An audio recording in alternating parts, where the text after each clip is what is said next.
Shalom Alehem. Apa kabar saudaraku semuanya dimanapun kalian berada? Hari ini tibalah kita akan melakukan ibadah pekan doa kita untuk hari yang ketiga. Begitu seperti biasanya, mari kita naik ke lagu pujian buat Tuhan. Oh betapa indahnya, oh betapa eloknya. Oh betapa indahnya dan betapa eloknya bila saudara seiman hidup dalam persatuan. Baurapan di kepala Harun yang kecangkutan jubahnya turun seperti embun yang dari Hermon mengalir ke bukit Sion. Kesana telah diperintahkan Tuhan agar berkat-berkat dicurahkan, kehidupan untuk selamanya. Oh betapa indahnya, oh betapa indahnya, dan betapa eloknya bila saudara seiman hidup dalam persatuan. Baurapan di kepala Harun yang kecangkut dan jubahnya turun seperti embun yang dari Hermon mengalir ke bukit Sion. Kesana telah diperintahkan Tuhan agar berkat-berkat dicurahkan, kehidupan untuk selamanya. Oh betapa indahnya, oh betapa indahnya, dan betapa eloknya bila saudara seiman hidup dalam persatuan. Kita bersatu di dalam doa. Bapa di dalam surga, kami sungguh bersyukur Tuhan untuk hari yang begitu indah yang sudah Tuhan berikan bagi kami hingga pada saat ini. Bapa di surga, sebentar lagi Tuhan kami mau mendengarkan firman-Mu. Roh Kudus-Mu yang mengurapi setiap kami Tuhan, memberikan kami roh pengertian sehingga kami boleh memakai firman-Mu yang akan kami dengarkan dalam kehidupan kami setiap hari. Terima kasih Bapa, dalam nama Tuhan Yesus kami berdoa dan mengucap syukur. Amin.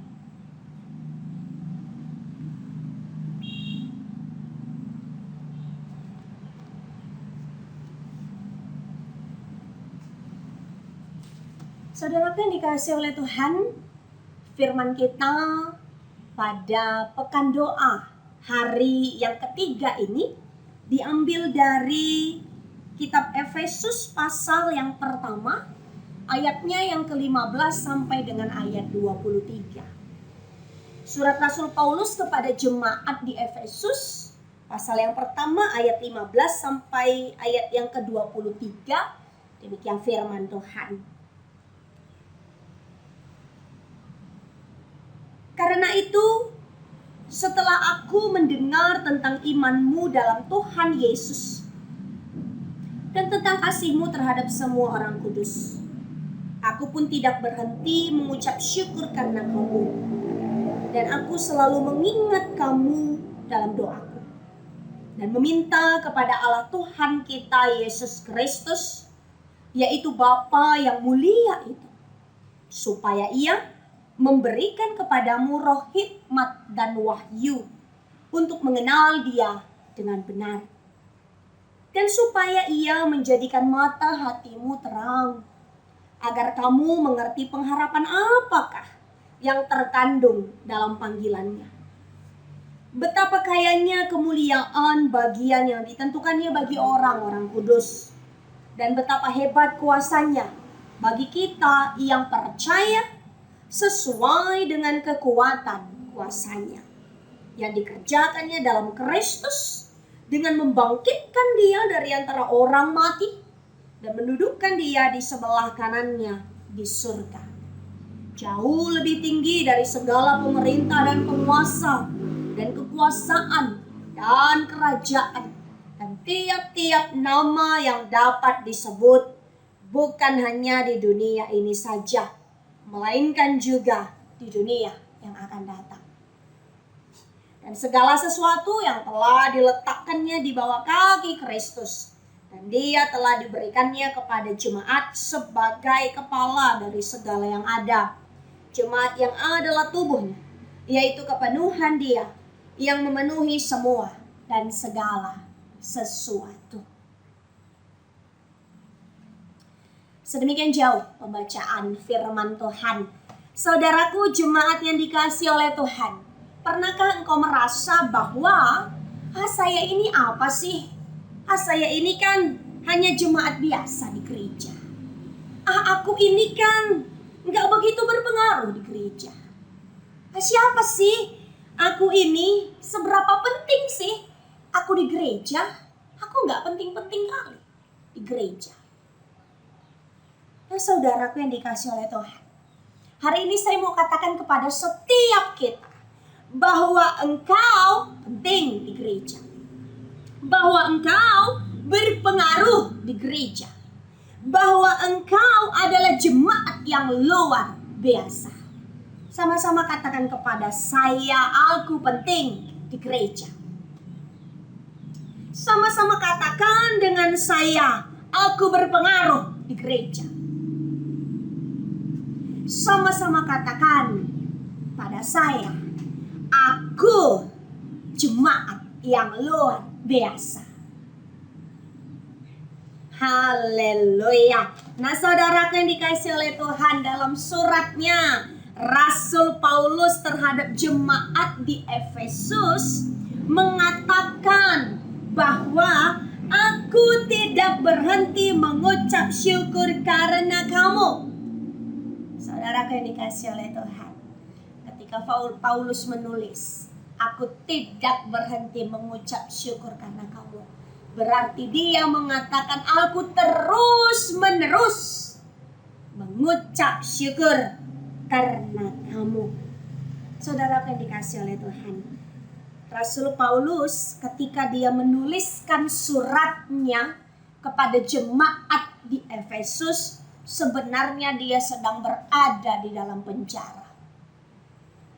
Dia sedang berada di dalam penjara, tapi hal yang luar biasa saudaraku, ketika dia di dalam penjara, dia mampu mengucap syukur.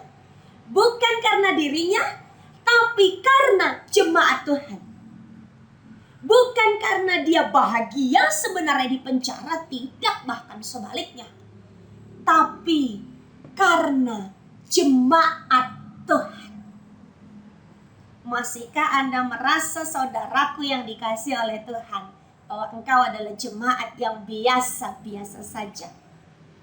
Sadarkah engkau, saudaraku, bahwa engkau adalah jemaat yang mampu memberikan rasa syukur bagi setiap hamba Tuhan yang melayani engkau? Nah, saudaraku yang dikasihi oleh Tuhan, berbicara tentang penderitaan Paulus. Walaupun dia menuliskan suratnya kepada jemaat di Efesus saat dia berada di dalam penjara, bukan hanya itu ternyata penderitaannya. Bahkan di dalam suratnya yang lain, dalam 2 Korintus 11 ayat 23b sampai dengan ayat yang ke-26, Rasul Paulus menulis demikian. Aku lebih sering di dalam penjara, didera luar batas, kerap kali dalam bahaya maut. 5 kali aku disesah orang Yahudi, setiap kali 40 kurang 1 pukulan.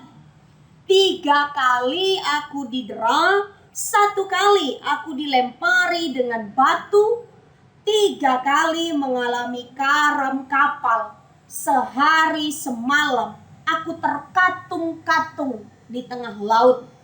Ayat 26 katakan, dalam perjalananku aku sering diancam bahaya banjir dan bahaya penyamun, bahaya dari pihak orang-orang Yahudi dan dari pihak orang-orang bukan Yahudi. Bahaya di kota, bahaya di padang gurun, bahaya di tengah laut, dan bahaya dari pihak saudara-saudara palsu.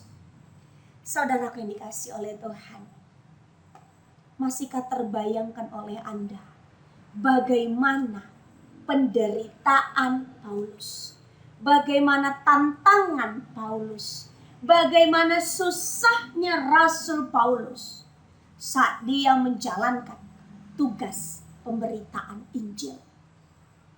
Namun walaupun begitu banyak kesusahannya, begitu banyak tantangannya, Paulus sanggup berbahagia.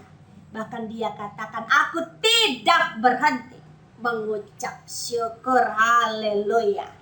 Nah, saudaraku yang dikasih oleh Tuhan, kenapa Paulus mampu mengucap syukur tanpa berhenti? Kenapa Paulus mampu berbahagia di tengah banyaknya rintangan yang selalu dia alami?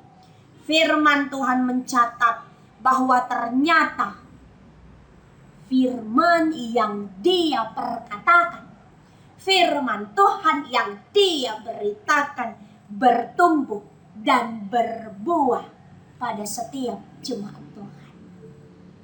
Saudaraku yang dikasih oleh Tuhan, buktinya jelas dalam surat Efesus yang menjadi bahan renungan kita hari ini.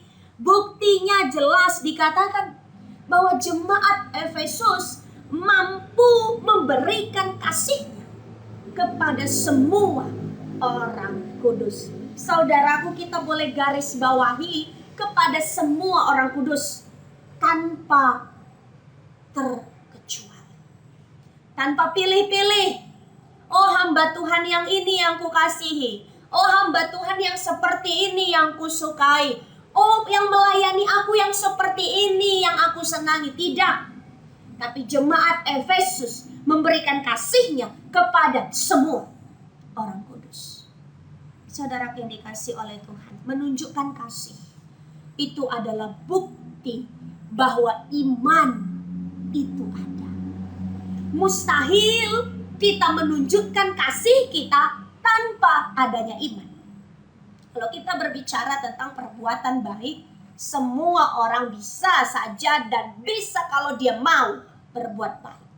Tapi kalau berbicara tentang menunjukkan kasih tanpa dasar iman, kita tidak akan mampu menunjukkan kasih itu.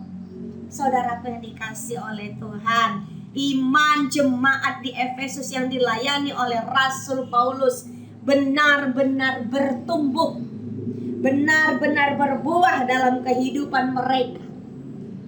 Sebenarnya saudaraku, hal itu bukan karena semata-mata oleh firman saja yang diberitakan Rasul Paulus. Bukan berarti ketika dia mengutarakan firman Tuhan, bukan berarti ketika dia menulis surat tentang firman Tuhan yang berisikan kebenaran Injil, itu yang membuahkan iman jemaat. Bukan hanya itu.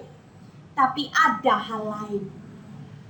Rasul Paulus jelas menuliskan di dalam suratnya pada ayat-ayat selanjutnya. Aku berdoa, katanya.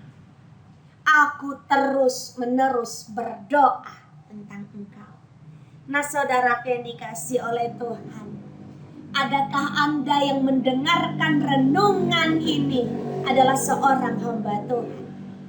Apakah Anda yang mendengarkan firman Tuhan ini adalah majelis jemaat? Apakah engkau adalah pelayan di gereja, penatua, diaken, atau yang lainnya yang melayani di gereja Tuhan? Saya tantang Anda untuk menelisik ke dalam hati dan kehidupan saudara.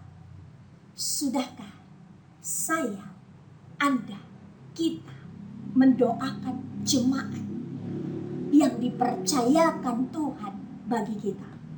Sudahkah kita mendoakan jemaat Tuhan yang dipercayakan untuk kita layani?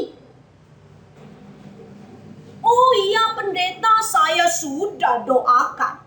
Setiap kebaktian minggu dalam momen doa syafaat, Setiap perkumpulan, setiap PA, saya doakan itu jemaat Tuhan. Saya doakan rezekinya, saya doakan pekerjaannya, saya doakan kesehatannya, suaminya, anak-anaknya, sekolah anak-anaknya, semuanya. Namun saudara yang dikasih oleh Tuhan, Rasul Paulus memberikan teladan bagi kita saat ini. Ada 3 hal yang didoakan Rasul Paulus untuk jemaat Tuhan. Dan sangat jarang kita sebagai hamba Tuhan mendoakannya. Saudara yang dikasih oleh Tuhan, pada ayat yang ke-17, bahan renungan kita hari ini dituliskan bahwa, dan aku meminta kepada Allah Tuhan kita Yesus Kristus, yaitu Bapa yang mulia itu, supaya Ia memberikan kepadamu roh hikmat dan wahyu untuk mengenal Dia dengan benar. Saudaraku, pada ayat yang ke-17 ini ada 3 poin yang menjadi catatan doa penting Rasul Paulus bagi jemaat. Hal yang pertama jelas dikatakan roh hikmat dan wahyu. Saudaraku, pernahkah kita mendoakan jemaat kita agar mereka benar-benar menerima roh hikmat dan wahyu? Saudara yang dikasih oleh Tuhan, Paulus meminta dalam doanya agar jemaat diberikan roh hikmat dan wahyu. Demikianlah Roh Kudus disebutkan, karena memang Roh Kuduslah yang menolong kita untuk bertumbuh dalam pengenalan. Roh Kuduslah yang memberikan kita hikmat untuk mengerti firman Tuhan yang kita dengarkan. Roh Kuduslah yang membantu kita, mengajari kita ketika kita berdoa. Karena itu, poin ini penting dianggap Rasul Paulus dalam doanya. Hal yang kedua, saudaraku yang dikasihi Tuhan, Paulus mengatakan memberikan. Pada ayat yang ke-17 ada kata memberikan. Bukan berarti jemaat Tuhan di Efesus pada saat itu tidak punya Roh Kudus dalam dirinya. Bukan berarti jemaat Tuhan pada saat itu tidak punya Roh Kudus dalam kehidupan mereka. Karena kita percaya, saya dan Anda percaya, ketika kita menerima Tuhan Yesus, ketika kita menerima Yesus itu sebagai juru selamat kita sudah dimateraikan oleh Roh Kudus sebagai orang yang percaya. Nah, saudara yang dikasih oleh Tuhan, kalau begitu kenapa Paulus di dalam doanya menuliskan, mengatakan, memberikan? Sebenarnya Paulus di situ mau menekankan agar jemaat diberikan terang Roh Kudus. Ayat yang ke-18 menuliskan, dan supaya Ia menjadikan mata hatimu terang. Saudara yang dikasih oleh Tuhan, seringkali kita merasa dilema dalam kehidupan kita. Apalagi kalau berbicara tentang suara hati. Karena sering sekali ada 2 suara dalam hati kita. Kalau jemaat saya selalu mengatakan begini, pendeta, suara apa itu yang 2 ada di dalam hati? Apakah satu suara Tuhan yang benar dan satu suara iblis yang benar? Saudaraku, apakah engkau mengaminkan ada iblis di dalam hatimu? Saya tidak mau mengaminkan itu. Tapi saya mau mengatakan bahwa di hati kita terkadang kita mendengar 2 suara. Saya mau katakan suara yang pertama itu bisa jadi suara Tuhan, bahkan memang suara Tuhan. Tapi hal yang kedua, suara yang kedua yang sering membuat kita bingung adalah suara dari diri kita sendiri. Keegoan kita, kemanusiaan kita, keinginan kita yang kita mau itu tercapai. Karena itu saudaraku, Rasul Paulus meminta dalam doanya agar jemaat diberikan terang Roh Kudus, supaya mereka tahu suara mana yang harus didengarkan di hati mereka. Dengan begitu, jemaat Tuhan akan mampu menjalani hidupnya sesuai dengan yang Tuhan inginkan. Saudara yang dikasih oleh Tuhan, poin yang terakhir, yang ketiga, Yang dimintakan Rasul Paulus di dalam doanya adalah mengenal Dia dengan benar. Pengenalan penuh, full knowledge tentang firman Tuhan. Pengetahuan yang penuh tentang kebenaran Injil. Itu yang jadi kerinduan Rasul Paulus. Dengan demikian, dengan kata lain kita mau katakan bahwa Rasul Paulus mau jemaat Tuhan disempurnakan dalam pengenalannya akan firman Tuhan, dalam pengenalannya akan Allah. Saudara yang dikasihi oleh Tuhan, tema kita hari ini adalah berdoa untuk jemaat. Sekali lagi, saya mau tekankan untuk setiap kita, bagi saya, bagi Anda, bagi setiap kita hamba Tuhan yang mendengarkan renungan ini, saya mau ajak Anda sekalian, mari ambil waktu, berikan waktumu untuk mendoakan jemaat Tuhan yang sudah dipercayakan untuk engkau layani. Kalau begitu pendeta, saya jemaat biasa nih. Saya jemaat biasa yang dengerin renungan, saya bukan pertua, saya bukan diaken, saya bukan majelis, saya bukan pendeta. Apa tugas saya? Saudara yang dikasihi oleh Tuhan, sebagai jemaat, saya mengundang Anda, mari berikan waktumu untuk mendoakan temanmu seiman, temanmu sesama jemaat. Dengan begitu, saudaraku yang dikasihi oleh Tuhan, yakin dan percayalah, kita tetap dapat bersama-sama bertumbuh dalam iman kita bagi Yesus Kristus. Dan setiap firman Tuhan yang kita dengarkan, setiap firman Tuhan yang kita beritakan, tidak pernah akan kembali dengan sia-sia. Roh Kudus yang memampukan kita untuk melaksanakan firman-Nya dalam kehidupan kita setiap hari. Terpujilah nama Tuhan. Amin. Kita bersatu di dalam doa. Bapa di dalam surga, kami mengucap syukur untuk kesempatan ini kami boleh mendengarkan firman-Mu. Kiranya Roh Kudus-Mu Tuhan yang memberikan kami kemampuan untuk mengerti tentang firman-Mu yang sudah kami dengarkan. Saat ini Tuhan, hamba-Mu mau berdoa untuk setiap jemaat Tuhan dimanapun mereka berada. Kiranya Bapa, Engkau yang memberkati setiap mereka. Engkau yang memberikan roh hikmat, roh wahyu. Engkau yang memberikan terang Roh Kudus dalam kehidupan mereka. Engkau yang memberikan pengenalan yang sempurna bagi setiap jemaat Tuhan. Sehingga Bapa, setiap jemaat-Mu boleh bertumbuh dalam imannya terhadap Engkau. Terima kasih Bapa, seluruh kehidupan kami serahkan dalam tangan pengasihan-Mu. Di dalam nama Tuhan Yesus, kami berdoa dan mengucap syukur. Amin.